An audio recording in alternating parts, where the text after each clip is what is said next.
வீட்டு தோட்டத்தில் உள்ள மரத்துல சுறுசுறுப்பா அங்கேயும் இங்கேயும் ஓடித் திரிகிற அற்புதமான அழகான ஜீவராசி தான் அணில். பூமியில் உள்ள நாம பார்த்துக்கிட்டு இருக்க நிறைய மரங்களின் உருவாக்கத்திற்கு காரணம் இந்த அணில் தான். எப்படின்னா, தன்னுடைய உணவுக்காக இந்த அணில் விதைகள் கொட்டைகள் எல்லாம் எடுத்துட்டு போய் மண்ணில் புதைச்சி வைக்குமா. ஆனா புதைச்சி வச்ச இடத்த அது மறந்துருமா.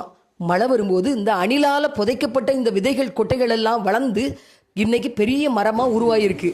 என்னுடைய அண்ணன் வாக்கிங் போகும்போது பிறந்து சில நேர மணித்துளிகளே ஆன ஒரு அணில் குட்டி தெருவில் கடந்திருக்கு, கண்ணு திறக்காத நிலையில். அதை எடுத்துட்டு வந்து தன்னுடைய வீட்டில் பால் பூட்டி வளர்த்து இந்த அளவுக்கு உருவாக்கி வச்சிருக்கிறான்.